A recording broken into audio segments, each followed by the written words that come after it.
Hello everyone and welcome to my channel देसी फाइड में। और जो डेफर हुए हुए स्टूडेंट्स हैं उनकी डिमांड है कि जी हमारे बारे में भी तो वीडियो बनाएं, हमें भी तो बताएं कि क्या हो रहा है।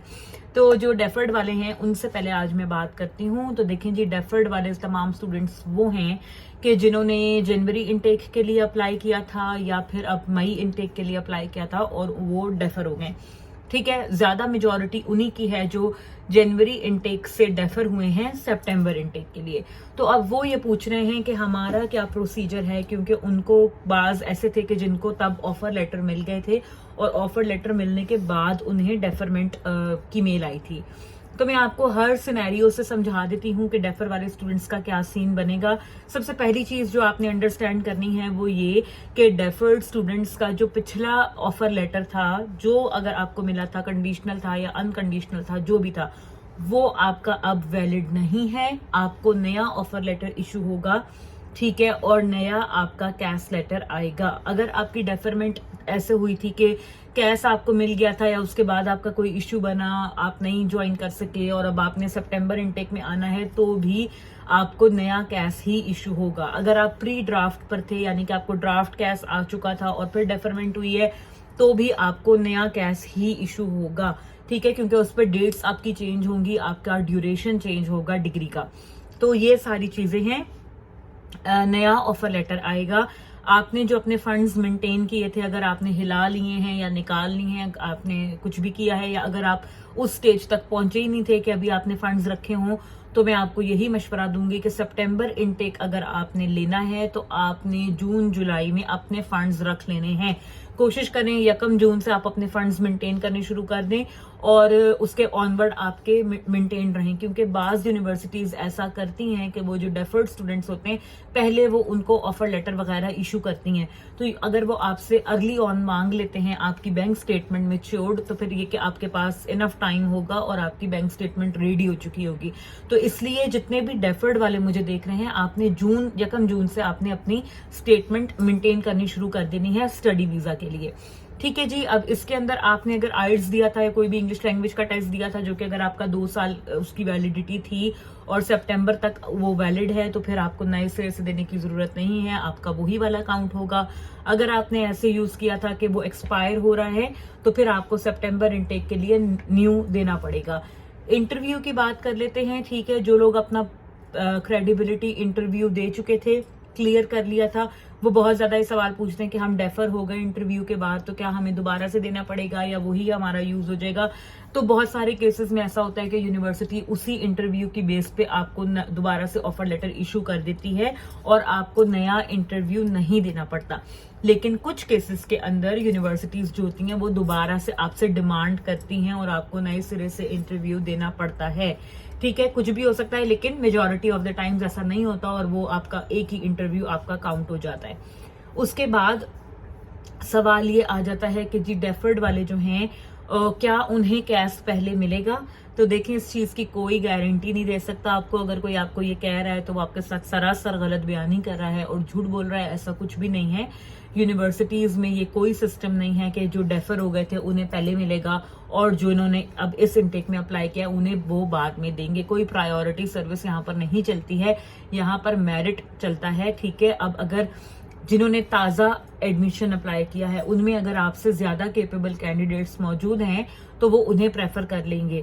ठीक है, या डेफर्ड वाले स्टूडेंट्स में भी वो ये देखेंगे कि जो ज्यादा सूटेबल हैं डिग्री के लिए, या जिनका स्कोर ज्यादा हाई है, या जिनके तमाम डॉक्यूमेंट्स पूरे हैं, जिनका आइल्स साथ लगा हुआ है, वो उनको पहले प्रेफर करेंगे। क्योंकि ये ऐसा पिछले इनटेक में और उससे पिछले इनटेक में ये चीजें देखी गई हैं कि बहुत सारे स्टूडेंट्स ऐसे थे कि जिनको पहले एक इनटेक से अगले में डेफर किया और उसके बाद उस इनटेक से भी उनको विड्रॉ कर दी उनकी एप्लीकेशन और उन्हें एडमिशन यूनिवर्सिटी में नहीं दिया। इसलिए ये आपने जहन में रखना है कि डेफर होने का मतलब ये नहीं है कि आपके पास कोई किसी किस्म की गारंटी आ गई है कि आपको मिलेगा।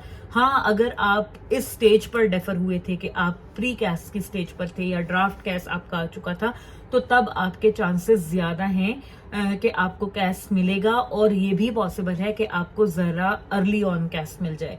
लेकिन उसके अलावा ये नहीं कह सकते। अगर आप की इनिशियल स्टेजेस में डेफरमेंट हो गई थी, यानी कि ऑफर लेटर के स्टेज पर, तो फिर ये कहना बहुत मुश्किल है कि आपको वो प्रेफर करेंगे, ठीक है। इसलिए मैं हमेशा आप लोगों को ये कहती हूँ कि जब आप ऐसी सिचुएशन में हो, जब डू और डाई हो, यानी कि जब आप डेफर सिचुएशन में चले जाते हैं, तो आपने हर चांस लेना है टू इम्प्रूव योर एप्लीकेशन, ठीक है। आपने आसरा नहीं करना किसी भी चीज पे कि चलो गुजारा चला लें, गुजारा नहीं चलाना। आपने कोशिश करनी है कि आपकी हर चीज अच्छी क्वालिटी की हो, ताकि वो जो कैंडिडेट्स जो जमा हो गए हैं, जो एप्लीकेशंस यूनिवर्सिटी के पास जमा हो गई हैं, उनमें से वो आपको ही चूज करें।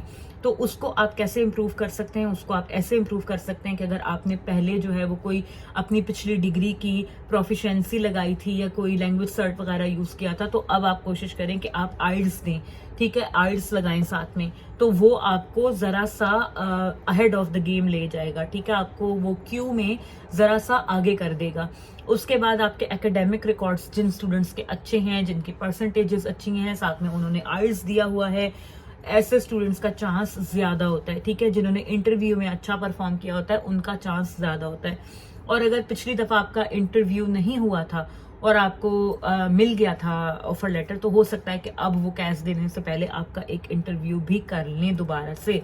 तो ये तमाम चीजों को जहन में रखें, ठीक है। कंपटीशन बहुत बहुत ज्यादा है, तो इसलिए अभी भी टाइम है। हालांकि अब 15 हो चुकी है, 15-16 मार्च, लेकिन अभी भी आपके पास टाइम है। अगर आप चाहते हैं तो आप 1-2 यूनिवर्सिटीज में और में अप्लाई कर लें, क्योंकि ये मार्च का महीना खत्म हो गया, तो इसके बाद आप लोगों के पास कोई चांस नहीं है कि आप लोग सितंबर इनटेक में आसानी से दाखिल हो सकोगे, ठीक है। चांस तो हमेशा रहता है, आखिरी टाइम तक जब तक कोई चीज हो नहीं जाती चांस मौजूद रहता है, लेकिन इजीली करने का चांस आपका बहुत कम हो जाएगा। तो इसलिए अगर आप एक यूनिवर्सिटी से जिससे आप डेफर हुए थे, आप बस उसी पे ही आपने इक्तफा किया हुआ है, तो मैं आपको ये मशवरा जरूर दूंगी कि आप 3-4 और नई यूनिवर्सिटीज में भी अप्लाई कर लो, just to be on the safe side, rather than waiting for just one university. और ये ना हो कि वो आपको डेफरमेंट के बावजूद भी आपका जो है केस वो खारिज कर दें, क्योंकि बहुत सारे कंसल्टेंट्स आपको ये दिलासा देते हैं कि ओ जी डेफर हो गए, डेफर वालों का तो कोई मसला ही नहीं, आपका तो केस पक्का है, आपको तो मिलेगा ही मिलेगा, आप तो प्रायोरिटी पर हैं। ऐसा कुछ भी नहीं होता, ये सब झूठ है, ऐसा कुछ भी नहीं होता। मेरे पास बहुत सारे स्टूडेंट्स मुझे मैसेज करते हैं और बताते हैं कि हम पहले डेफर हुए और उसके बाद हमें यूनिवर्सिटी ने रिजेक्ट कर दिया, या तो उनका क्रेडिबिलिटी इंटरव्यू फेल हो गया, या ये कि उनको विड्रॉ कर दिया, या ये कह दिया कि हमारे पास स्पेसेस खत्म हो गई हैं, हमारे पास जगह नहीं है, आप फीस अपनी वापस ले लें। तो ये सारी चीजें, ठीक है। और अगर आपने फीस जमा कराई हुई थी तो वेल एंड गुड, आप उनको जो है वो आप आगे का प्रोसेस कर सकते हो। लेकिन ऐसा भी हो जाता है कि यूनिवर्सिटी आपको कह देती है हमारे पास स्पेसेस खत्म हो गई हैं, आप अपनी फीस विड्रॉ करा लें, ठीक है। तो ये सब बातें आपने जहन में रखनी है। ये वीडियो खास डेफर हुए स्टूडेंट्स के लिए बहुत रिक्वेस्ट थी, डेफरमेंट वाले स्टूडेंट्स की, कि हमारे लिए भी वीडियो बनाएं फॉर सितंबर इनटेक। तो आई होप आपकी तमाम क्यूरीज मैंने कोशिश की आंसर कर दूं। अगर कोई रह गई हो तो आप मुझे कमेंट कर सकते हैं। वीडियो को लाइक, सब्सक्राइब और शेयर आपने लाजमी करना है, ठीक है। Make good choices, make wise decisions. See you guys in another video, bye bye.